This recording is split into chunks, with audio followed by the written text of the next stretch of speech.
أعوذ بالله من الشيطان الرجيم. بسم الله الرحمن الرحيم.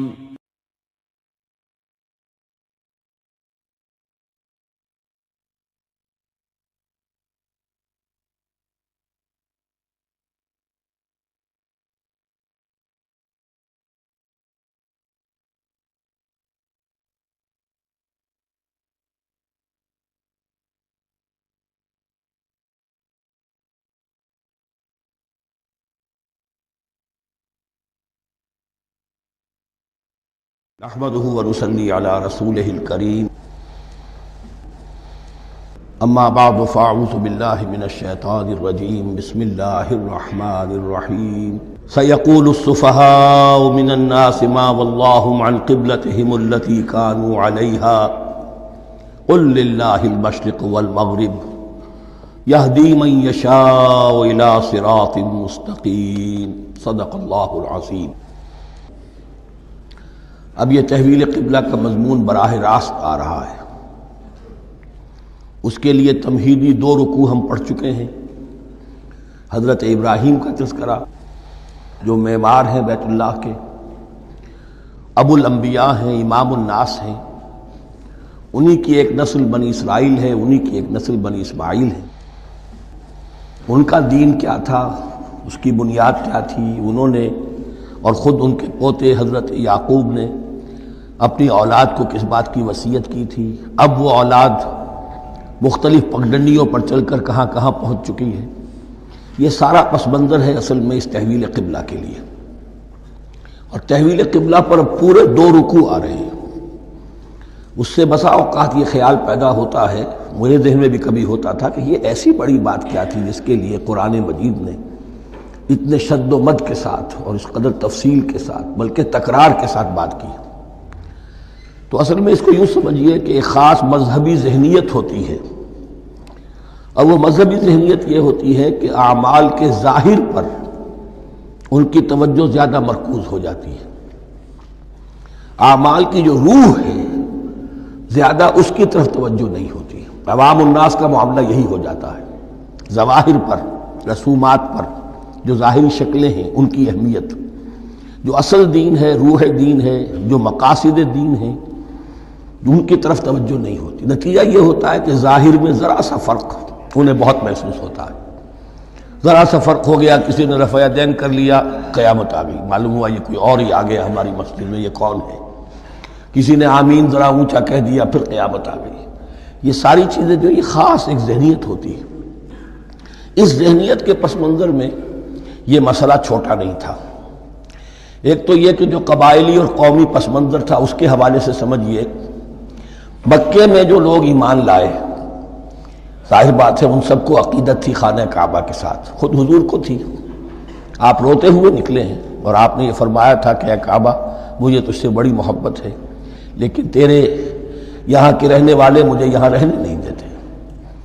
پھر یہ کہ وہ جو عقیدت اور محبت تھی وہ تمام اور مسلمانوں کے دلوں میں بھی تھی۔ مدینے میں آ کر آپ نے رخ بدل دیا۔ جب تک مکے میں تھے معلوم ہوتا ہے کہ حضور جب کھڑے ہوتے تھے نماز کے لیے تو آپ اس طرح کھڑے ہوتے تھے کہ بیک وقت استقبال قبلتین ہو جاتا تھا، یعنی جو جنوبی دیوار ہے، ایک طرف وہ کونا ہے جس میں حجر اسود ہے، اور دوسری طرف وہ یمانی ہے، رکن یمانی جو یمن کی طرف ہے، جنوب کی طرف ہے۔ ادھر کوئی شخص کھڑا ہوگا اور وہیں پر انہی کے درمیان جو ہے جب طواف کیا جاتا ہے تو دعا مانگی جاتی ہے، ربنا آتنا فی الدنیا حسنۃ وفی الآخرۃ حسنۃ وقنا عذاب النار۔ باقی پورے طواف میں آپ جو چاہیں دعا مانگے، لیکن یہاں یہ دعا ہے خاص۔ اب اگر کوئی شخص ادھر کھڑا ہو کر نماز پڑھ رہا ہے تو کعبہ تو سامنے ہے ہی، ٹھیک سیدھ میں یروشلم بھی ہے۔ استقبال القبلتین، ایک ہی وقت میں 2 قبلوں کی طرف رخ ہو گیا۔ مدینہ میں آ کر معاملہ بدل گیا، مدینہ درمیان میں ہے، مکہ مکرمہ اس کے جنوب میں ہے اور یروشلم اس کے شمال میں ہے۔ اب جنوب کی طرف رخ کریں گے تو پیٹھ ہوگی یروشلم کی طرف، یروشلم کی طرف رخ کریں گے تو پیٹھ ہوگی کعبے کی طرف۔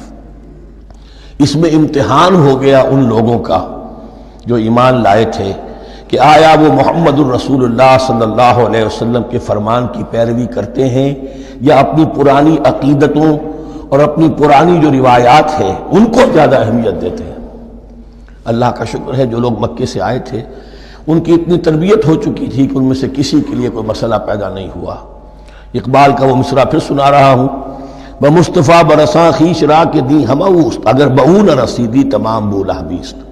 حالانکہ قرآن مجید میں کہیں منقول نہیں ہے کہ اللہ نے حکم دیا تھا، ہو سکتا ہے اللہ نے حضور کو وحی خفی کے ذریعے سے حکم دیا ہو، لیکن وحی جلی میں کہیں نہیں ہے کہ آپ کو حکم دیا گیا ہو کہ اب یروشلم کی طرف رخ کر کے نماز پڑھیے۔ یہ امتحان ہو گیا کہ رسول کا اتباع کتنا کچھ ہے۔ اب جب یہ حکم آیا، اب امتحان ہو گیا جو مدینے میں رہنے والے جو ایمان لائے تھے ان کا، اس لیے کہ یہاں یہودی بھی تھے، بعض ان میں سے ایمان لائے، عبداللہ ابن سلام رضی اللہ تعالیٰ عنہ تھے، ان کو علماء میں سے تھے، لیکن جو اور دوسرے لوگ تھے وہ بھی زیر اثر تھے یہود کے علماء کے، ان کے دل میں بھی یروشلم کی عظمت تھی۔ اب جب انہیں رخ کرنا پڑا تو یہ ان کے ایمان کا امتحان ہو گیا۔ تو یہ بڑا امتحان تھا اس میں کہ جو سب کے لیے مثبر تھا، اور مسلمانوں میں سے بعض لوگوں کے دلوں میں یہ خیال بھی پیدا ہوا ہوگا اگر اصل قبلہ یہ تھا تو ہم نے اب تک جو نمازیں پڑھی ہیں وہ تو پھر ہم نے غلط اس پر پڑھی، ہماری اتنی سالوں کی، کسی کو ایمان لائے ہوئے 10 برس ہو گئے، ہماری ان نمازوں کا کیا بنے گا؟ وہ نمازیں ضائع ہو گئیں تو نماز تو ایمان کا رکن رکین ہے، تو بڑی تشویش پیدا ہو گئی۔ اس کے ساتھ ہی ایک مسئلہ یہ پیدا ہوا سیاسی اعتبار سے کہ یہود اب تک تو یہ سمجھ رہے تھے کہ حضور نے اور مسلمانوں نے ہمارا قبلہ اختیار کر لیا ہے، تو گویا کہ ہمارے کیمپ فالوورز ہیں، ہمارا تو انہوں نے اتباع کیا ہے، لہذا ہمیں کوئی خاص اندیشہ نہیں ان کی طرف سے۔ لیکن اب جب قبلہ بدل گیا تو ان کے کان کھڑے ہو گئے کہ یہ تو پھر کوئی نئی اب ملت ہے اور نئی امت کی تشکیل ہو رہی ہے، لہذا ان کی طرف سے مخالفت جو تھی اس کے اندر شدت زیادہ پیدا ہو گئی۔ یہ سارے مضامین تھے کہ جو یہاں پر زیر بحث آ رہے ہیں۔ سَيَقُولُ السُّفَهَاءُ مِنَ النَّاسِ، بہت غیر معمولی ہے اس کا آغاز ہی اس آیت کا۔ ان قریب کہیں گے لوگوں میں سے احمق اور بے وقوف لوگ، ما وَلَّاهُمْ عَنْ قِبْلَتِهِمُ الَّتِي كَانُوا عَلَيْهَا، کس چیز نے پھیر دیا انہیں اس قبلے سے کہ جس پر یہ تھے، یعنی یہ 16 مہینے نماز پڑھی ہے بیت المقدس کی طرف رخ کر کے یروشلم کی طرف، اب کس چیز نے پھیر دیا انہیں؟ قُلْ لِلَّهِ الْمَشْرِقُ وَالْمَغْرِبُ، دیکھیے وہی الفاظ جو 14ویں رکوع میں آئے تھے جو تمہید بن رہے تھے، کہہ دیجئے کہ اللہ ہی کے لیے ہے مشرق اور مغرب۔ گویا کہ شمال اور جنوب، مشرق و مغرب، شمال و جنوب، محاورے میں مشرق و مغرب زیادہ استعمال ہوتا ہے، سب اللہ کے ہیں، اللہ کسی سمت میں محدود نہیں ہے۔ یہدی من یشاء الی صراط مستقیم، وہ جس کو چاہتا ہے سیدھے راستے کی طرف ہدایت دے دیتا ہے۔ وَكَذَلِكَ جَعَلْنَاكُمْ، اب یہ خاص بات کہی جا رہی ہے، اے مسلمانوں تم اس تحویل قبلہ کو معمولی بات نہ سمجھو، یہ علامت ہے اس بات کی کہ اب تمہیں وہ حیثیت حاصل ہو گئی۔ وَكَذَلِكَ جَعَلْنَاكُمْ أُمَّةً وَسَطًا لِتَكُونُوا شُهَدَاءَ عَلَى النَّاسِ وَيَكُونَ الرَّسُولُ عَلَيْكُمْ شَهِيدًا، اب تمہارا فرض منصب یہ ہے کہ رسول نے جس دین کی گواہی تم پر دی ہے اپنے عمل سے، اپنے قول سے، اسی دین کی گواہی تمہیں دینی ہے اپنے قول سے اور اپنے عمل سے پوری نوع انسانی پر۔ اب تم لنک بن گئے ہو، اب تک نبوت کا سلسلہ جاری تھا، ایک نبی کی تعلیم ختم ہوئی، بگڑ گئی، تحریف ہو گئی، غائب ہو گئی، دوسرا نبی آ گیا، پھر کوئی تیسرا آ گیا، چلے آ رہے، لہذا ہر دور کے اندر اب وہ جو معاملہ تھا تسلسل کے ساتھ چل رہا تھا، اب یہاں نبوت ختم ہو رہی ہے محمد الرسول اللہ صلی اللہ علیہ وسلم پر، تو نوع انسانی تو ختم نہیں ہو رہی، ابھی قیامت تو نہیں آئی ہے، اب آگے لوگوں کو تبلیغ کرنا، ان تک دین پہنچانا، ان پر حجت قائم کرنا، ان کا احقاق حق اور ابطال باطل کا فریضہ سر انجام دینا، یہ کون کرے گا؟ تو پہلے تو ہمیشہ اللہ کی طرف سے وہی جبریل لائے اور نبی کے پاس آ گئے، نبی نے لوگوں کو سکھا دیا۔ اب یہ کہ اللہ سے جبریل لائے محمد کے پاس، محمد نے سکھایا تمہیں، اور تمہیں سکھانا ہے پوری نوع انسانی کو، تو تم اب وہ درمیانی لنک ہو۔ وَكَذَلِكَ جَعَلْنَاكُمْ أُمَّةً وَسَطًا لِتَكُونُوا شُهَدَاءَ عَلَى النَّاسِ وَيَكُونَ الرَّسُولُ عَلَيْكُمْ شَهِيدًا، یہ مضمون زیادہ کھلے گا چل کر سورہ حج کی آخری آیات میں۔ اسی طرح سے مراد یہ کہ تحویل قبلہ ایک مظہر ہے اس کا اس سے اب تم اپنی ذمہ داریوں کا اندازہ کرو، صرف خوشیاں نہ مناؤ، جشن نہ مناؤ، بلکہ یہ کہ یہ ایک بہت بڑی ذمہ داری کا بوجھ ہے جو تم پر آ گیا۔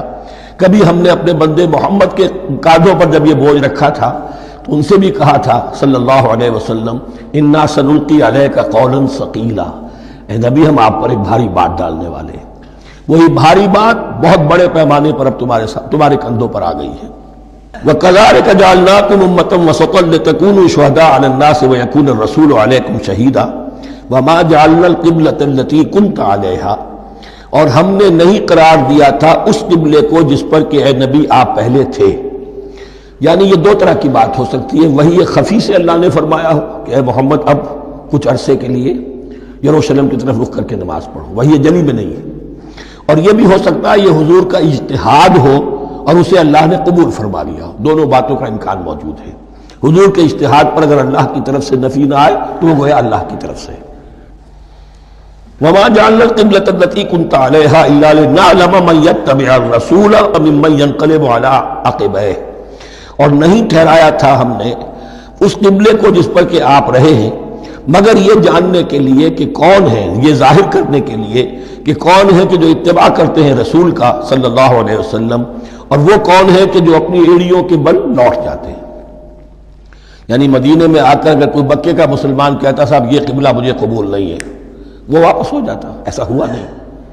اور اب جب مکے کی طرف رخ ہو گیا ہے تو کوئی انصار میں سے، کوئی مدینے میں جو ایمان لائے ان میں سے کسی نے کہا کہ ٹھیک ہے جی ہمارا قبلہ وہ تھا، اب آپ نے اپنا قبلہ بدل دیا، آپ کا راستہ اور ہمارا راستہ اور، نہیں، وہ تمام کے تمام مسلمان ان آزمائشوں میں کامیاب ہوئے۔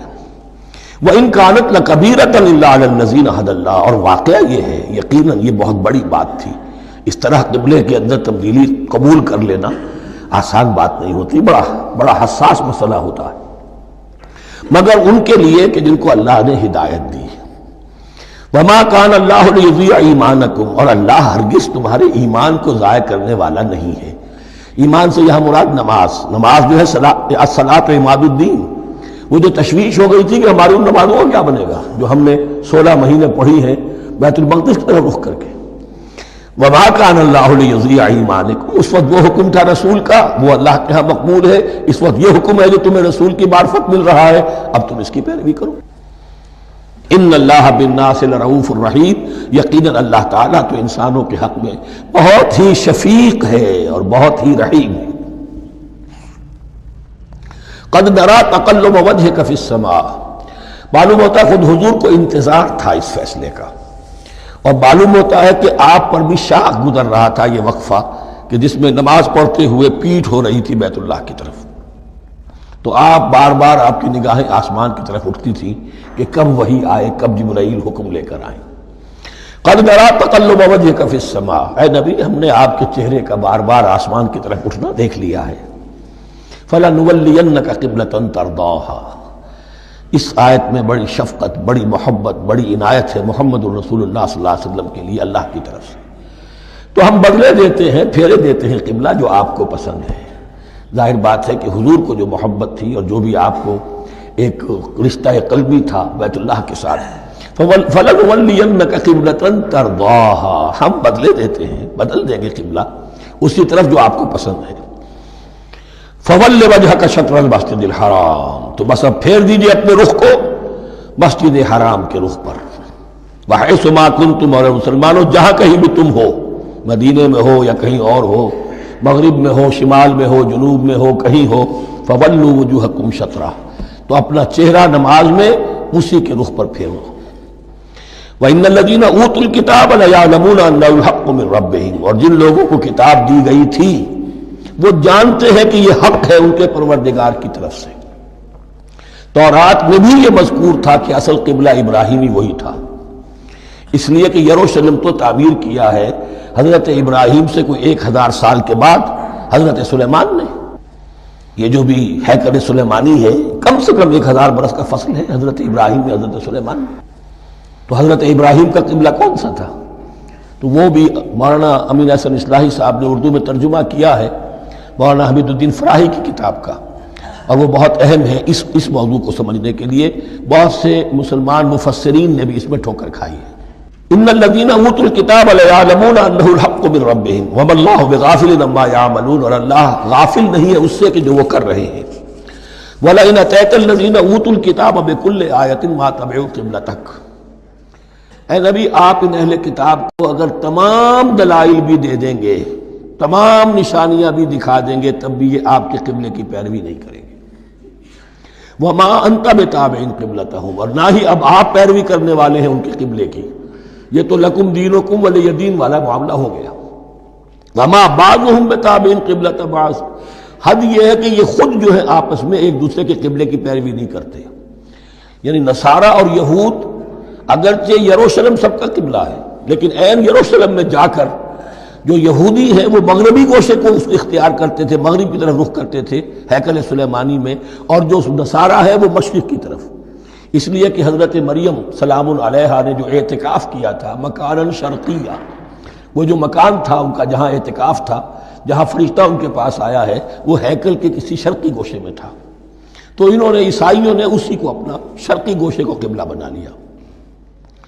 وَلَئِنِ اتَّبَعْتَ أَهْوَاءَهُمْ، اور اے نبی اگر بالفرض آپ نے ان کی خواہشات کی پیروی کی، من بعد ما جاءك من العلم، اس کے بعد کہ آپ کے پاس العلم صحیح علم آ چکا ہے، إِنَّكَ إِذًا لَّمِنَ الظَّالِمِينَ، تو آپ بھی پھر ظلم کرنے والوں میں سے ہو جائیں گے، معاذ اللہ۔ الذین آتیناہم الکتاب یعرفونہ کما یعرفون ابناءہم، جن لوگوں کو ہم نے کتاب دی یعنی تورات اور انجیل کے جو صحیح ماننے والے ہیں، یہ نکتہ یہاں نوٹ کر لیجئے، تورات اور انجیل کے ماننے والوں میں سے غلط کاروں کے لیے مجہول کا صیغہ آتا ہے، اوتوا الکتابہ، جنہیں کتاب دی گئی تھی، اور جو ان میں سے ٹھیک تھے صحیح رخ پر تھے ان کے لیے معروف کا صیغہ ہوتا ہے جنہیں کتاب ہم نے دی تھی۔ یہ انداز جو ہے معروف اور مجہول کا، یہ آپ دیکھیں گے کہ فرق ہوگا، جہاں ان کی کسی غلط بات کا تذکرہ ہوگا الذین اوتوا الکتاب، اور جہاں اچھی بات کا تو وہاں یہ کہ جو آتیناہم الکتاب، الذین آتیناہم الکتاب یعرفونہ کما یعرفون ابناءہم، وہ ایسے ہی پہچانتے ہیں اس کو۔ ہو کی ضمیر قبلے کی طرف بھی ہے، اور ہو کی ضمیر محمد الرسول اللہ کی طرف بھی ہے، ہو کی ضمیر قرآن کی طرف بھی ہے، ایسے پہچانتے ہیں جیسے اپنے بیٹوں کو۔ وَإِنَّ فَرِيقًا مِّنْهُمْ، اور یقیناً ان میں سے ایک گروہ وہ ہے لَيَكْتُمُونَ الْحَقَّ وَهُمْ يَعْلَمُونَ، جو جانتے بوجھتے حق کو چھپاتے ہیں۔ الحق من ربک، یہ حق ہے آپ کے رب کی طرف سے، فَلَا تَكُونَنَّ مِنَ الْمُمْتَرِينَ، تو آپ ہرگز نہ بنے شک کرنے والوں میں۔ یہ حضور سے خطاب ہو رہا ہے، اور حضور کی وساطت سے اصل میں ہر مسلمان سے خطاب ہو رہا ہے، یہ بات ان سے کہی جا رہی ہے کہ اس میں کوئی شک اپنے پاس بتانے دو، یہ تو حق ہے تمہارے پروردگار کی طرف سے۔ وَلِكُلٍّ وِجْهَةٌ هُوَ مُوَلِّيهَا، ہر ایک کے لیے ہم نے ایک رخ معین کر دیا جس کی طرف کہ وہ رخ کرتا ہے۔ فَاسْتَبِقُوا الْخَيْرَاتِ، تو مسلمانوں تمہارے لیے ایک رخ تو ہم نے معین کر دیا بیت اللہ کا، ایک باطنی رخ کیا ہے؟ نیکیوں میں ایک دوسرے سے آگے بڑھنے کی کوشش کرو۔ ایک ہے ظاہر، نماز کا ظاہر ہے، آپ نے قبلے کی طرف رخ کر لیا ہے، آپ نے وضو کیا ہے، ایک نماز کا باطن ہے، خشوع ہے، خضوع ہے، حضور قلب حاصل ہے، رقت ہے، معلوم ہے کس کے سامنے حاضری ہے۔ اسی طریقے سے قبلہ ایک تو یہ ہے جو کہ کعبہ ہے، بیت اللہ ہے، ایک یہ فاستبقوا الخیرات، تم ہر نیکی کے اندر ایک دوسرے سے آگے بڑھنے کی کوشش کرو۔ اینما تکونوا یأتی بکم اللہ جمیعا، جہاں کہیں بھی ہوگے اللہ تم سب کو لے آئے گا، جمع کر دے گا۔ ان اللہ علی کل شیء قدیر، یقیناً اللہ تعالی ہر چیز پر قادر ہے۔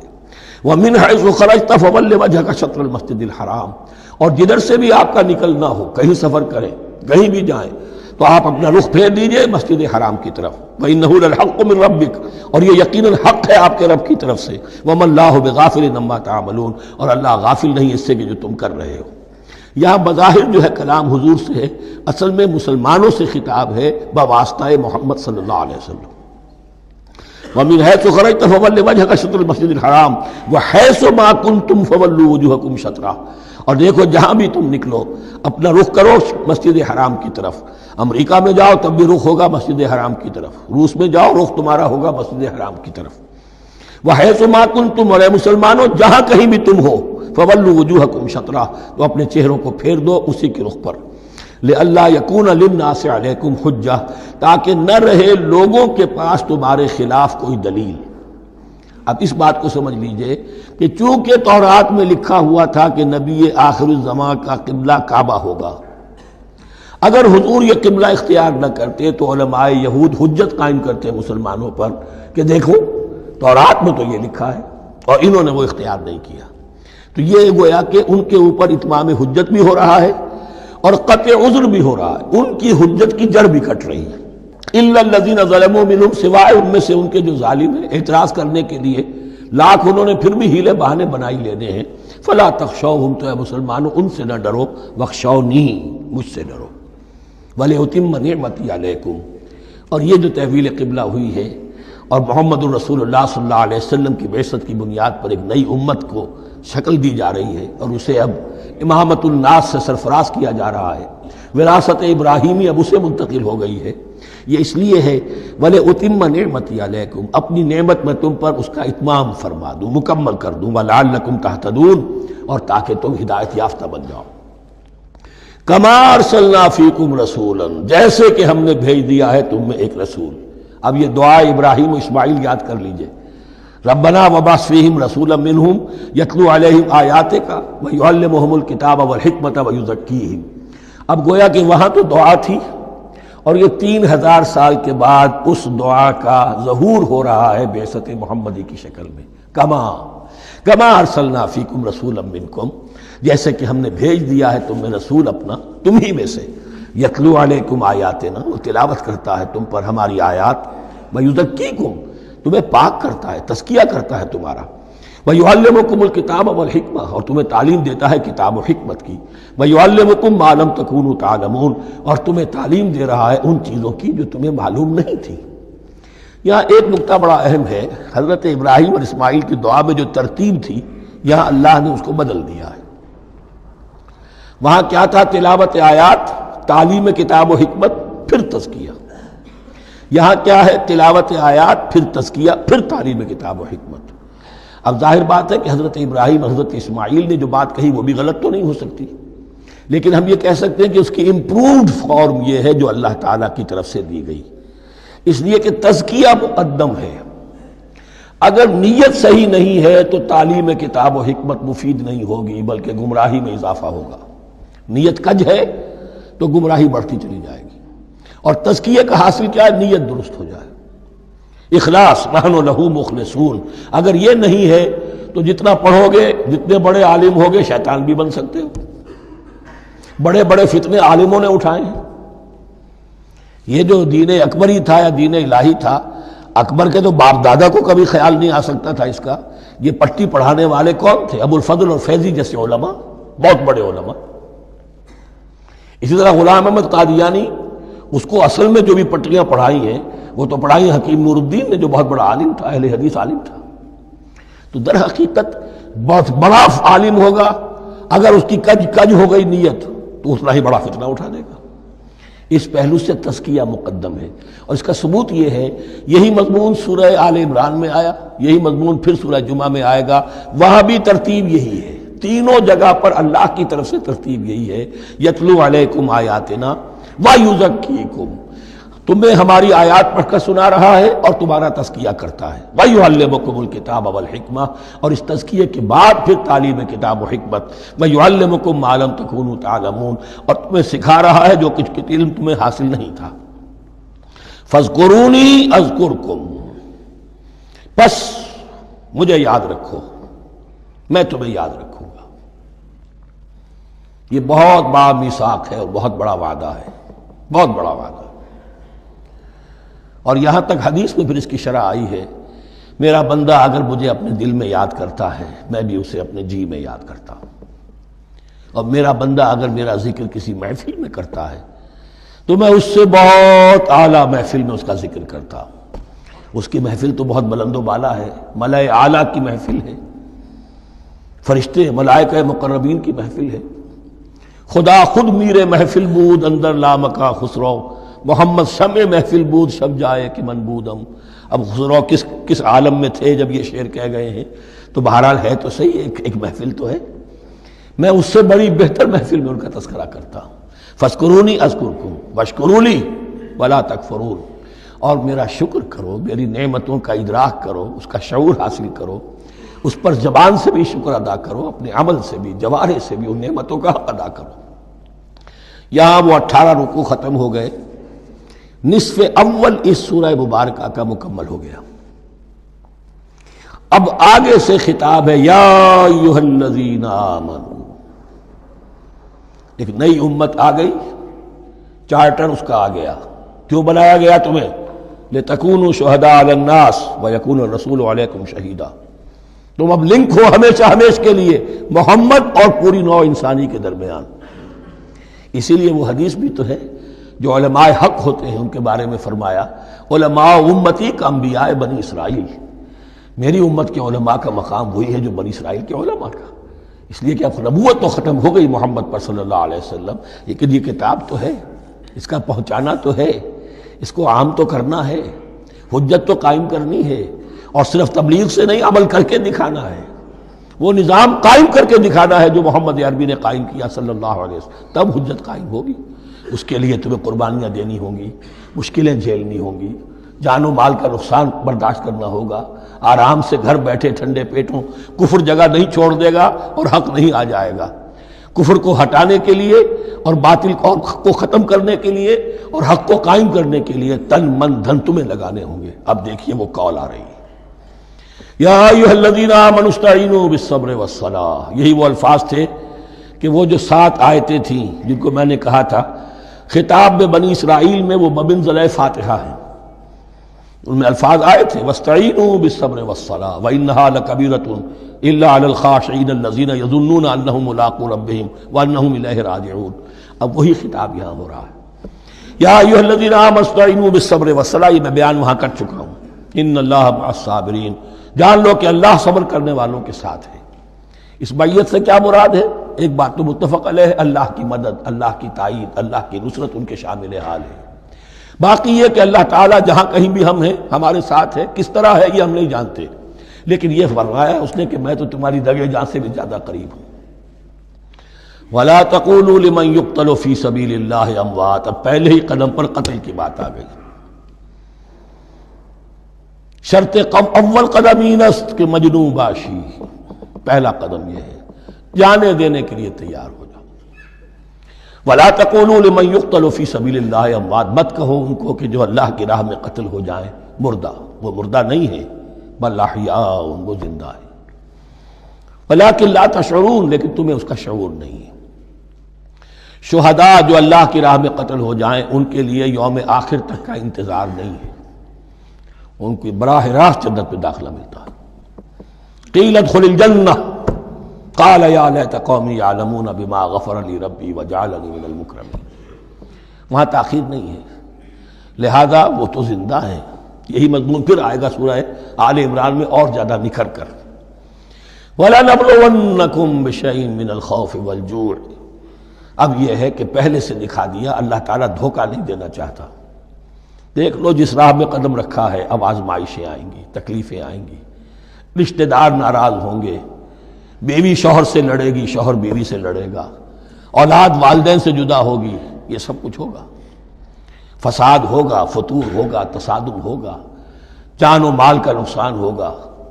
وَلَنَبْلُوَنَّكُمْ، ہم لازماً آزمائیں گے تمہیں، بِشَيْءٍ مِّنَ الْخَوْفِ، خوف کی کیفیت سے، وَالْجُوعِ، بھوک، فاقے، کیسے کیسے فاقے آئے ہیں، کیا ہوا ہے غزوہ احزاب میں، کیا ہوا ہے جو اس سے بعد جو جیش العسرہ ہے، تبوک کی جنگ ہے، وَنَقْصٍ مِّنَ الْأَمْوَالِ وَالْأَنفُسِ وَالثَّمَرَاتِ، اور نقصانات ہوں گے مالی بھی جانی بھی، اور ثمرات۔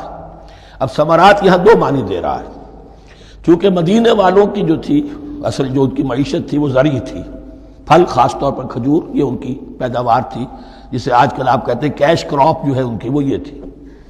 اب ایسا بھی ہوگا کہ فصل تیار کھڑی ہے، اگر اسے اتارا نہ کھجور سے تو ضائع ہو جائے گی، اور ادھر سے تبوک کا حکم آ گیا نکلو اللہ کی راہ، یہ ساری فصل ضائع ہو جائے گی۔ امتحان ہو گیا کہ نہیں؟ اور اس کے علاوہ ایک اور ہے اس کا مفہوم، انسان کچھ بہت محنت کرتا ہے، جد و جہد کرتا ہے، کیریئر بناتا ہے، اپنا ایک مقام بنا لیتا ہے اس کیریئر میں، اس پروفیشن میں، اس راستے پر آتا ہے تو کچھ اور ہی شکل اختیار کرنی پڑتی ہے۔ وہ تجارت کے زمانے میں جو محنت کی تھی، وہ کیریئر کو اب جمانے میں جو محنت کی تھی، وہ سارا کا سارا معاملہ جو ہے وہ کھو کر پھر اس وادی میں آنا پڑتا ہے۔ وَلَنَبْلُوَنَّكُمْ، یہ بھی ثمرات ہیں نا، محنت کے ثمرات۔ وَلَنَبْلُوَنَّكُمْ بِشَيْءٍ مِّنَ الْخَوْفِ وَالْجُوعِ وَنَقْصٍ مِّنَ الْأَمْوَالِ وَالْأَنفُسِ وَالثَّمَرَاتِ وَبَشِّرِ الصَّابِرِينَ، اور اے نبی بشارت دیجئے صابروں کو، صبر کرنے والوں کو۔ یہ کون ہے؟ الذین اذا اصابتہم مصیبۃ، وہ لوگ کہ جن کو جب بھی کوئی مصیبت آئے قالوا انا للہ وانا الیہ راجعون، وہ کہتے ہیں ہم اللہ ہی کے تو ہیں، اللہ ہی کی طرف ہمیں لوٹ جانا ہے، کل بھی جانا تھا، آج چلے جائیں، حاضر ہیں، جتنی جلدی بلا لیں۔ نشان مرد مومن باتوں گویم، جو مرگ آیا تبسم مر لبے اوست، مرد مومن کی تو نشانی یہی ہے کہ جب موت آئے تو مسرت کے ساتھ اس کے چہرے پر، اس کے ہونٹوں پر مسکراہٹ۔ یہ ایمان جو میں نے کہا تھا، لٹمس ٹیسٹ یہ ہے کہ بندہ مومن اس دنیا میں زیادہ رہنے کی خواہش نہیں کر سکتا۔ لائف از اے لائبلٹی، جو لمحہ آ رہا ہے اس کا حساب دینا ہوگا، تو جتنی عمر بڑھ رہی ہے حساب بڑھ رہا ہے۔ It's not an asset, it's a liability. اور الدنیا سجن المومن و جنت الکافر، یہ تو مومن کے لیے ایک قید خانہ ہے، ہاں کافروں کی جنت۔ وَبَشِّرِ الصَّابِرِينَ الَّذِينَ إِذَا أَصَابَتْهُمْ مُصِيبَةٌ قَالُوا إِنَّا لِلَّهِ وَإِنَّا إِلَيْهِ رَاجِعُونَ أُولَٰئِكَ عَلَيْهِمْ صَلَوَاتٌ مِّن رَّبِّهِمْ وَرَحْمَةٌ، یہ ہیں وہ لوگ کہ جن پر ہر وقت اللہ کی عنایتوں کا نزول ہوتا رہتا ہے اور رحمت کی بارش ہوتی رہتی ہے۔ وَأُولَٰئِكَ هُمُ الْمُهْتَدُونَ، اور یہی لوگ ہیں ہدایت یافتہ، جنہوں نے واقعتاً ہدایت کو اختیار کیا ہے۔ اور جو ایسے مرحلے پر ٹھٹک کر کھڑے رہ جائیں، پیچھے رہ جائیں، پیچھے بیٹھ جائیں، پیٹھ موڑ لیں، وہ گویا کہ ختم ہوا ان کا معاملہ۔ اب چونکہ اس معاملے میں بحث ہو گئی تھی خانہ کعبہ کی بھی، پھر اسی میں مقام ابراہیم کی بات آ گئی تھی، تو کچھ ذہنوں میں سوال پیدا ہوا کہ یہ جو حج کے مناسک میں صفا اور مروہ جو ہے، یہ بھی تو آخر اسی کا تو ان کی کیا حقیقت ہے، کوئی حقیقت ہے یا نہیں؟ فرمایا ان الصفا والمروہ من شعائر اللہ، یہ بھی اللہ کے شاعر میں سے ہے۔ شاعر کسے کہتے ہیں؟ وہ چیز جو شعور بخشے، تو وہ چیزیں کہ جن کے ساتھ اولو العزم پیغمبروں یا اولو العزم انسانوں، اولو العزم اولیاء اللہ کے کچھ حالات و واقعات کا کوئی ذہنی سلسلہ قائم ہوتا ہو، وہ گویا کہ شعور دلانے والے ہوتے ہیں، یاد دلانے والے ہوتے ہیں، اللہ تعالیٰ کی طرف ذہن کو لے جانے والے ہوتے ہیں، اس اعتبار سے شاعر۔ ان الصفا والمروہ من شعائر اللہ فمن حج البیت او اعتمر فلا جناح علیہ ان یطوف بہما، تو جو کوئی بھی ہمارے گھر کا حج کرے، بیت اللہ کا حج کرے یا عمرہ کرے، اعتمر، فلا جناح علیہ، تو کوئی حرج نہیں ہے اس پر، ان یطوف بہما، کہ ان دونوں کا بھی طواف کرے، وہ جو 7 چکر لگائے جاتے ہیں، ان الصفا والمروہ۔ ومن تطوع خیرا، جو شخص جان بوجھ کر بھلا کام کرتا ہے، فإن اللہ شاکر علیم، تو جان لو اللہ بڑا قدردان ہے۔ اب شکر انسان کرتا ہے تو اس کے معنی کیا ہوں گے؟ احسان مند ہونا۔ وہی شکر اللہ کرتا ہے شکور، اس کے کیا معنی ہوں گے؟ قدردانی، میرے بندے نے یہ کام کیا، میرے بندے نے میرے لیے یہ محنت کی، یہ قربانی دی۔ ان اللہ شاکر علیم، اور جانتا ہے، چاہے کسی اور کو پتہ نہ چلے، اسے تو معلوم ہے۔ اگر تم نے اللہ کی رضا جوئی کے لیے کسی کو کوئی مالی مدد دی ہے اس حال میں کہ جو کچھ داہنے ہاتھ نے دیا ہے بائیں کو بھی خبر نہیں ہونے دی، خدا یہ کہ کسی اور انسان کے سامنے اس کا تذکرہ ہو، تو اب یہ جو ہے اللہ کے تو علم میں ہے۔ اگر تو اللہ سے اجر و ثواب چاہتے ہو تو اس کا ڈنڈورا پیٹنے کی کوئی ضرورت نہیں، اور اگر تم نے لوگوں کو دکھانے کے لیے کیا تھا تو وہ تو شرک ہو گیا، لائبلٹی ہو گئی۔ ان الذین یکتمون ما انزلنا من البینات، اب یہاں پھر کچھ آخری یوں سمجھیے کہ یہ اب جس کو کہتے ہیں موپنگ اپ آپریشن، بات مضمون تو پورا ختم ہو گیا لیکن کچھ نہیں صحیح چیزیں ابھی ہیں سابقہ امت مسلمہ کے بارے میں کہنے کی، وہ مزید ایڈ کی جا رہی ہیں۔ ان الذین یکتمون ما انزلنا من البینات والہدی من بعد ما بیناہ للناس فی الکتاب اولئک یلعنهم اللہ یلعنهم اللاعنون، یقیناً وہ لوگ جو چھپاتے ہیں اس شے کو جو ہم نے نازل کی ہے بینات میں سے اور ہدایت میں سے، اس کے بعد کہ ہم نے ان کو واضح کر دیا ہے لوگوں کے لیے کتاب میں، وہ لوگ ہیں کہ جن پر لعنت کرتا ہے اللہ، اور لعنت کرتے ہیں تمام لعنت کرنے والے۔ یعنی علم ایک بہت بڑی جو ہے امانت ہے، اس علم کا چھپانا، کتمان حق، ہم آیت پڑھ آئے ہیں وَمَنْ أَظْلَمُ مِمَّنْ يَكْتُمُ شَهَادَةً عِنْدَهُ مِنَ اللَّهِ، اگر اللہ کی طرف سے کوئی گواہی کسی کے پاس ہے وہ اسے چھپا لے تو اس سے بڑا ظالم کون ہوگا؟ اب انہی کی وضاحت ہو رہی ہے، کیسی کیسی کھلی شہادتیں تورات اور انجیل میں تھیں اور ان کو یہ چھپائے پھر رہے ہیں۔ ان الذين يكتمون ما انزلنا من البينات والهدى من بعد ما بيناه للناس في الكتاب اولئك يلعنهم الله ويلعنهم اللاعنون الا الذين تابوا واصلحوا وبينوا، سوائے ان کے کہ جو توبہ کرے، رجوع کرے اور اپنی اصلاح کر لے اور اب واضح کرے وہ شے کہ جو انہوں نے چھپائی ہوئی تھی اسے ظاہر کرے۔ فاولئک اتوب علیہم، تو ان کی توبہ میں قبول کروں گا اور ان کی طرف میں نگاہ التفات میں اپنی پھر ان کی طرف متوجہ کر دوں گا۔ وَأَنَا التَّوَّابُ الرَّحِيمُ، اور میں تو ہوں ہی توبہ کا قبول کرنے والا اور رحم فرمانے والا۔ إِنَّ الَّذِينَ كَفَرُوا وَمَاتُوا وَهُمْ كُفَّارٌ، یقیناً جن لوگوں نے کفر کیا اور وہ مرے اسی حال میں کہ کفر پر قائم تھے، أُولَٰئِكَ عَلَيْهِمْ لَعْنَةُ اللَّهِ وَالْمَلَائِكَةِ وَالنَّاسِ أَجْمَعِينَ، ان پر تو لعنت ہے اللہ کی بھی اور فرشتوں کی بھی اور تمام انسانوں کی بھی، خالدین فیہا، اس لعنت کی کیفیت میں وہ اب ہمیشہ رہیں گے۔ لا یخفف عنہم العذاب، نہ ان پر سے عذاب کے اندر کوئی کمی کی جائے گی، ولا ہم ینظرون، نہ انہیں کوئی مہلت ملے گی کہ عذاب کا تسلسل ذرا سی دیر کے لیے وقفہ ہو جائے، سانس لینے کی مہلت مل جائے، ولا ہم ینظرون۔ وَإِلَٰهُكُمْ إِلَٰهٌ وَاحِدٌ، سن لو تمہارا الہ اور معبود ایک ہی الہ ہے، لا الہ الا هو الرحمن الرحیم، اس کے سوا کوئی الہ نہیں ہے اور وہ رحمان ہے اور رحیم ہے۔ اب جو آیت آ رہی ہے اس کے پڑھنے سے پہلے ایک بات سمجھ لیجئے کہ یہ جو اب 22 رکوعوں کا مضمون ہم پڑھ رہے ہیں، مجھے یہ بات آج شروع میں واضح کرنی چاہیے تھی، اس میں ترتیب کیا ہے۔ میں پہلے عرض کر چکا ہوں کہ پہلے 18 رکوعوں کی تقسیم ورٹیکل کی ہے ہم نے، 18 کو 4 رکوع ادھر، 10 درمیان میں، پھر 4 ادھر۔ یہاں اب چلے گی ہاریزونٹل تقسیم، افقی تقسیم، اور اس کی بھی شکل کیا ہے کہ 4 مضامین ہیں کہ جو تانے بانے کے ساتھ بنے ہوئے ہیں، یا 4 لڑیاں ہیں مضمون کی کہ جن کو بٹ کر رسی بنا دیا گیا۔ وہ 4 مضامین کیا ہیں؟ مسلمانوں سے خطاب میں ان کے لیے عبادات اور احکام اور شرائع،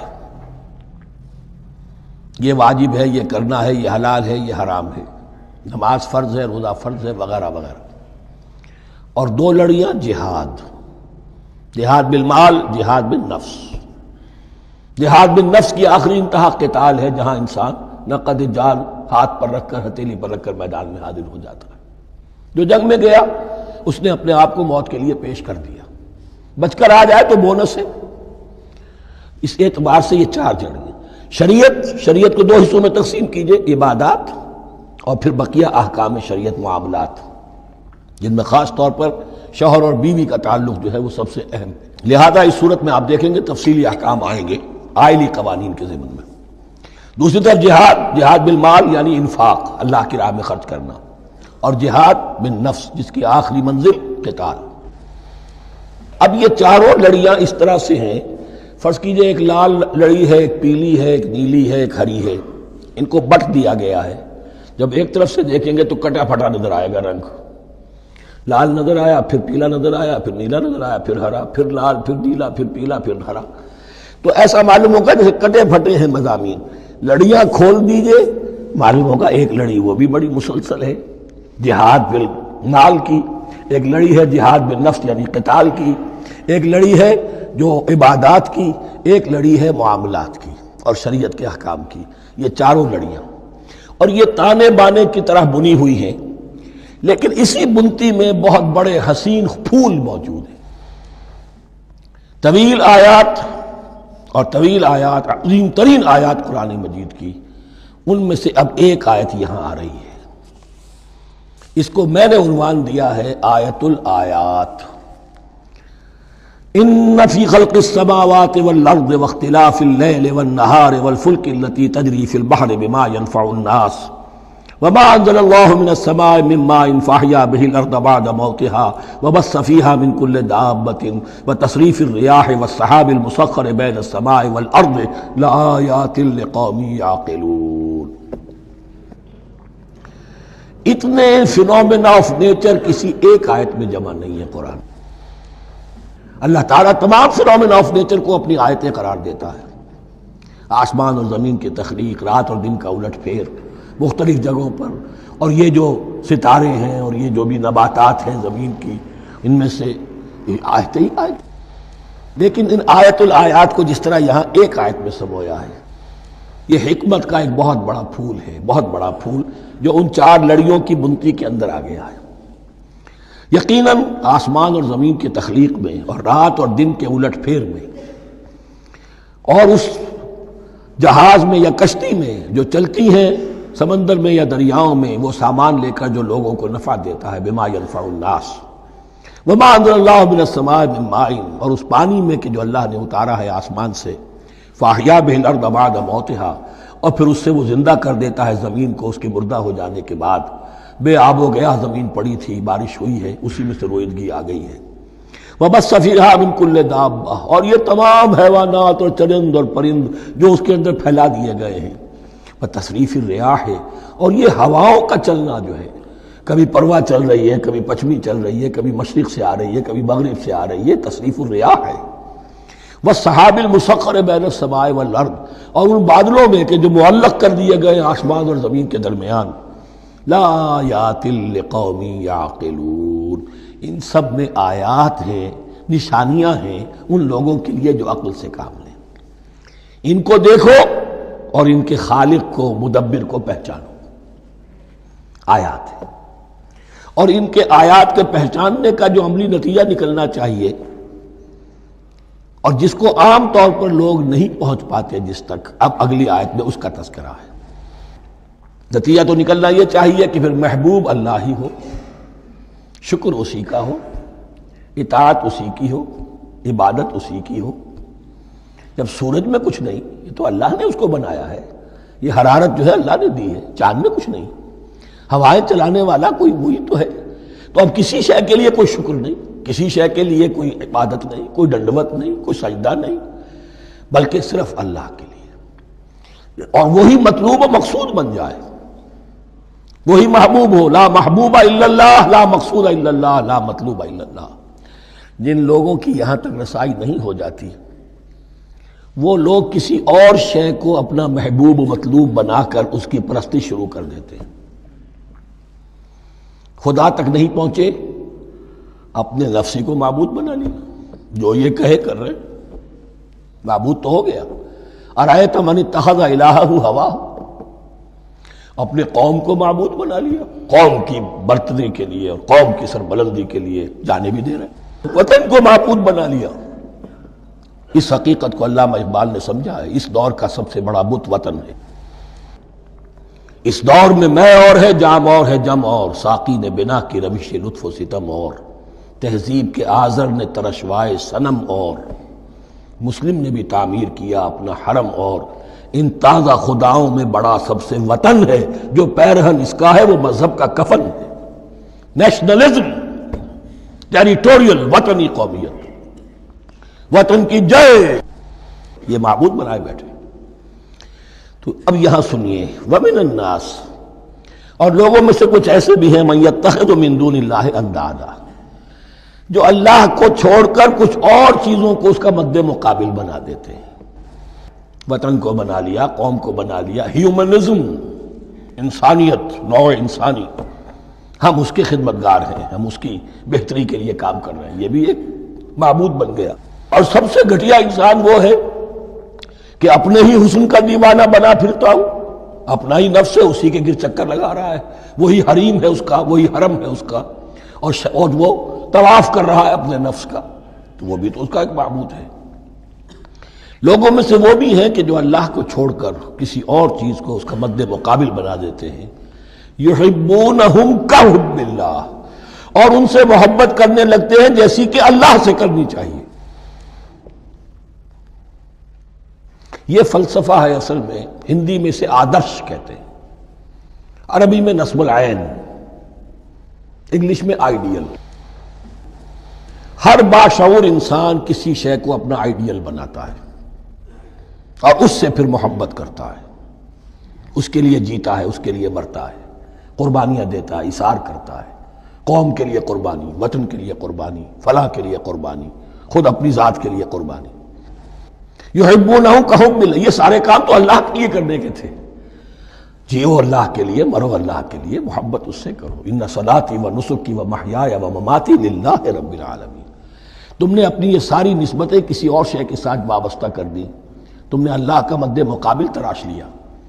می تراشت فکر ما ہر دم خدا بندے دیگر، رست از یک بند تا افتاد در بندے دیگر۔ انسان معبود تراشتا رہتا ہے اپنے ذہن سے، اور ان کے لیے محبت کرتا ہے، جانیں دیتا ہے، قربانیاں دیتا ہے۔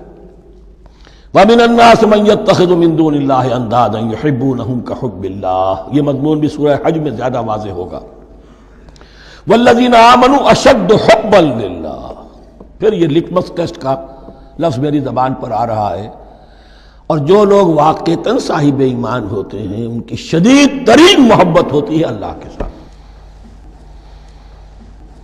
اگر یہ نہیں ہے، اگر یہ نہیں تو بابا پھر سب کہانیاں ہیں۔ کوئی شے اللہ سے زیادہ محبوب ہو گئی وہ تمہاری معبود ہے، تم نے اللہ کو چھوڑ دیا، چاہے وہ دولت ہی ہے، چاہے عبد الدینار و عبد الدرہم، ہلاک اور برباد ہو جائے درہم و دینار کا بندہ۔ نام عبد الرحمن ہے، حقیقت میں عبد الدینار ہے۔ دینار آنا چاہیے، حرام سے آئے، حلال سے آئے، جائز سے آئے، ناجائز سے آئے، تو معبود اللہ نہیں ہے، معبود دینار ہے۔ ہندو نے یہ کیا کہ لکشمی دیوی کی ایک مورتی بنا کر پوجنا شروع کر دیا، یہ لکشمی دیوی اگر ذرا مہربان ہو جائے گی دولت آ جائے گی۔ ہم نے کہا ہٹاؤ اس درمیان کے لنک کو، سیدھے ہی دولت کو کیوں نہ پوجو، پیٹرو ڈالر کو پوجو، ڈالر کو پوجو، ترک وطن کرو، ماں باپ کو چھوڑو یہاں سے سکتا ہوا کہ مر رہے ہیں اور کوئی ان کا بیٹا ان کی بیٹی ان کے پاس نہیں، کس لیے؟ ڈالر۔ کون معبود ہوا؟ وَمِنَ النَّاسِ مَن يَتَّخِذُ مِن دُونِ اللَّهِ أَندَادًا يُحِبُّونَهُمْ كَحُبِّ اللَّهِ وَالَّذِينَ آمَنُوا أَشَدُّ حُبًّا لِلَّهِ وَلَوْ يَرَى الَّذِينَ ظَلَمُوا إِذْ يَرَوْنَ الْعَذَابَ أَنَّ الْقُوَّةَ لِلَّهِ جَمِيعًا، اور کاش کہ دیکھ لیتے یہ لوگ جو اس شرک میں اور اس گناہ میں مبتلا ہیں، ظلم شرک کے معنی، جب وہ دیکھیں گے عذاب کو اور یہ بات واضح ہو جائے گی کہ قوت تو ساری کی ساری اللہ کے ہاتھ میں ہے، کسی کے پاس کچھ نہیں۔ وَأَنَّ اللَّهَ شَدِيدُ الْعِقَابِ، اور یہ کہ اللہ سزا شدید العذاب، اللہ سزا دینے میں بہت سخت ہے۔ اس وقت آنکھ کھلے گی تو فائدہ کیا ہوگا؟ اب آنکھ کھلے تو فائدہ ہے۔ اِسْتَبَرَّأَ الَّذِينَ اتُّبِعُوا مِنَ الَّذِينَ اتَّبَعُوا، اب انسانی معاشرے کے اندر یہ ہوتا ہے، کچھ لوگ ہوتے ہیں لیڈر لوگ جو اپنے پیچھے لوگوں کو لگا لیتے ہیں، چاہے ڈیماگوگز ہوں، چاہے مذہبی جو ہے وہ مسندوں کے والی ہوں، اپنے پیچھے لگاتے ہیں، اور ان کے پیچھے لگنے والے جو ہیں وہ یہ سمجھتے ہوئے ان کی عزت بھی ہے، ان کا احترام بھی ہے، ان کے نیچے دبے بھی ہوئے، ان کا پیچھے پیچھے چلتے ہیں۔ قیامت کے دن وہ تبرہ کریں گے ان تم نے ہمیں مروایا، ہم تمہاری پیروی کرتے رہے، ہم نے سمجھا تم جو کہہ رہے ہیں وہ ٹھیک ہے، ہم نے تمہیں اپنا لیڈر مانا۔ اب وہ اعلان برات کریں گے، اللہ ہمارا ان سے کوئی تعلق نہیں۔ استبرأ الذین اتبعوا، اور اس کے جواب میں پھر وہ کریں گے ہمارا تم سے کوئی تعلق نہیں۔ اس روز کے جن لوگوں کا اتباع کیا گیا تھا دنیا میں، لیڈر لوگ، وہ ان لوگوں سے جنہوں نے پیروی کی تھی ان سے تبرہ کریں گے۔ وَرَأَوُا الْعَذَابَ وَتَقَطَّعَتْ بِهِمُ الْأَسْبَابُ، اور وہ دیکھ لیں گے عذاب کو، نگاہوں کے سامنے جہنم آ جائے گی اور تمام رشتے منقطع ہو جائیں گے۔ یوم یفر المرء من اخیہ وامہ وابیہ وصاحبتہ وبنیہ لکل امرئ منہم یومئذ شأن یغنیہ یود المجرم لا یفتدی من عذاب یومئذ ببنیہ وصاحبتہ واخیہ وفصیلتہ التی تؤویہ ومن فی الارض جمیعا ثم ینجیہ، ہر انسان چاہے گا میرے باپ کو، بیٹے کو، بھائی کو، ماں کو، بیوی کو، اولاد کو، تمام انسانوں کو جھونک دو جہنم میں، خدا کے لیے کسی طرح مجھے بچا لو۔ تقطعت بہم الاسباب، سارے رشتے منقطع ہو جائیں گے، جن رشتوں کی وجہ سے حرام کو حلال اور حلال کو حرام کر رہے ہو، جن کی دلجوئی کے لیے حرام کی کمائی کرتے ہو، جن کی دلجوئی کے لیے دین کے راستے سے آگے نہیں بڑھ رہے ہو، دین کے راستے میں بیوی ناراض نہ ہو جائے، گھر والے ناراض نہ ہو جائیں. بتقطعت بهم الاسباب، یہ سارے رشتے یہیں تک کے لیے ختم ہو جائیں. وقال الذین اتبعوا، اور جو ان کے پیروکار تھے وہ کہیں گے لو ان لنا کرۃ، اگر کہیں ہمیں دنیا میں لوٹنا نصیب ہو جائے، فنتبرأ منہم کما تبرؤوا منا، تو ہم بھی ان سے اسی طرح برات کریں گے جیسے آج یہ ہم سے برات کر رہے ہیں. کذالک یریہم اللہ اعمالہم حسرات علیہم، اس طرح اللہ ان کو دکھائے گا ان کے اعمال حسرتیں بن جائیں گے. کاش کہ ہم نے سمجھا ہوتا، کاش کہ ہم نے ان کی پیروی نہ کی ہوتی، کاش کہ ہم نے ان کو اپنا لیڈر اور اپنا ہادی اور رہنما نہ مانا ہوتا. وما ہم بخارجین من النار، لیکن وہ اب آگ سے نکلنے والے نہیں ہوں گے. یا ایھا الناس کلوا مما فی الارض حلالا طیبا ولا تتبعوا خطوات الشیطان انہ لکم عدو مبین. اے لوگو، زمین میں جو کچھ حلال اور طیب ہے، حلال ہے اور پاک ہے، صاف ستھری چیز اور حلال چیز، وہ کھاؤ، اور شیطان کے نقش قدم کی پیروی نہ کرو. انہ لکم عدو مبین، یقیناً وہ تمہارے لیے کھلا دشمن ہے. یہ بحث اصل میں کھلے گی سورہ انعام میں جا کر. وہاں عرب میں یہ رواج تھا، بتوں کے نام پر کوئی جانور چھوڑ دیتے تھے، جیسے ہندوؤں میں بھی تھی رواج، ہم نے تو بچپن میں دیکھا ہے. کوئی سانڈ چھوڑ دیا، کسی کے کان جو ہے وہ چیر دیے، یہ فلاں بت کے لیے ہے، فلاں دیوی کے لیے ہے. اب اسے کوئی کچھ نہیں کہہ سکتا تھا، وہ جہاں چاہیں وہ منہ ماریں جا کر ان کا، اور پھر ان کا ظاہر بات ہے ان کا گوشت کیسے کھایا جا سکتا تھا. تو عرب میں بھی یہ رواج تھے، اور ابھی تک اس کے کچھ نہ کچھ ریزیڈول ایفیکٹس تھے. آباء و اجداد کی جو رسمیں چلی آ رہی ہوں وہ آسانی سے جو ہے وہ چھوٹتی نہیں ہے، کچھ نہ کچھ اثرات رہتے ہیں، جیسے آج تک ہمارے ہاں ہندوانہ اثرات موجود ہیں. تو ایسے لوگوں سے کہا جا رہا ہے کہ یہ تمام حرمتیں جو تمہارے ان لوگوں نے مشرکین نے بنا لی تھی، یہ جانور حرام، یہ جانور حرام ہو گیا، اسے فلاں کے نام پر نامزد کیا ہے، اس اونٹ کی جو ہے اتنی اونٹنیوں کے ساتھ جفتی ہو چکی ہے، اب بس اس کو خالی کر دو، چھوڑ دو، نہ اس کے اوپر سواری کی جائے گی اور نہ اس کا گوشت کھایا جائے گا. یہ کوئی نہیں ہے. جو چیز حلال ہے اصلاً اور طیب ہے، کھاؤ. انما یامرکم بالسوء والفحشاء، یقیناً شیطان تمہیں حکم دیتا ہے بدی کا اور بے حیائی کا. وان تقولوا علی اللہ ما لا تعلمون، اور اس کا کہ تم کہو اللہ کی طرف نسبت کر کے جو تم جانتے نہیں ہو کہ اللہ نے حرام کیا. بھائی تمہیں کہاں معلوم؟ کوئی دلیل لاؤ، کسی کتاب میں دکھاؤ کہ اللہ نے یہ چیز حرام کر دی.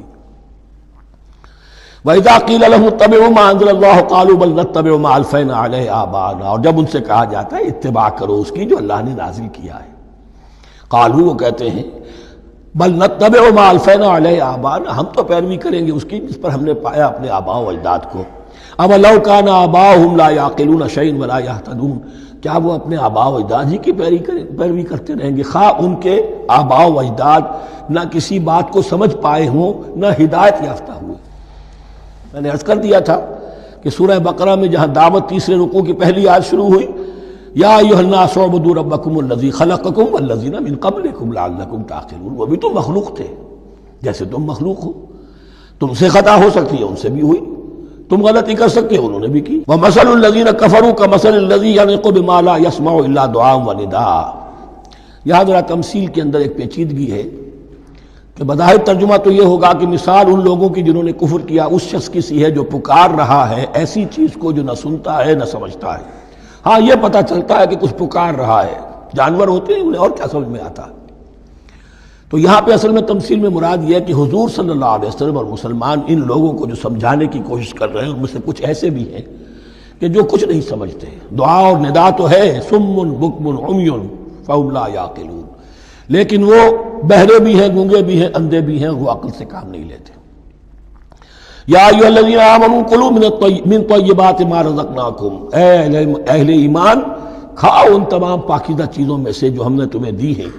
واشکروا للہ، اللہ کا شکر ادا کرو، ان کنتم ایاہ تعبدون، اگر تم واقعتاً اسی کی عبادت کرنے والے ہو. جیسا کہ میں نے عرض کیا سورہ الانعام میں یہ ساری چیزیں آئیں گی اور تفصیل سے. انما حرم علیکم المیتۃ والدم ولحم الخنزیر وما اہل بہ لغیر اللہ. بنیادی طور پر اللہ تعالیٰ نے وہ کھانے کے جو اہل عرب میں اس وقت رائج تھے ان میں سے 4 چیزوں کی حرمت کا اعلان کیا ہے بار بار. مکی صورتوں میں بار بار ہوا ہے اور یہاں پھر یہ مدنی صورت کے اندر گویا کہ آخری بار. انما حرم علیکم المیتۃ، اللہ نے تم پر حرام کیا مردار کو، جو اپنی آپ موت مر گیا، ذبح نہیں کیا گیا، والدم، اور خون حرام ہے، نجس ہے۔ اسی لیے جو ذبح کرنے کا ہمارا طریقہ ہے وہ یہ ہے کہ صرف گردن کو کاٹا جائے تاکہ اس میں شریانے وغیرہ کٹ جائے اور اکثر جو ہے خون جسم کا نکل جائے۔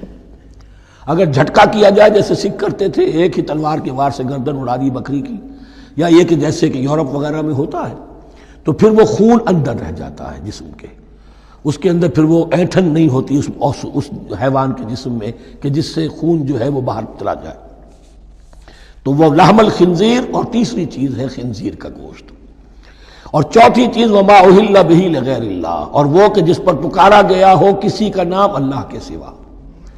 اب اس میں ایک چیز تو یہ ہے کہ جسی شے کو ذبح کرتے ہوئے کسی بت کا، کسی دیوی کا، کسی دیوتا کا تذکرہ کیا، وہ تو حرام مطلق ہو ہی گیا، اس کا گوشت کھانا حرام مطلق ہے۔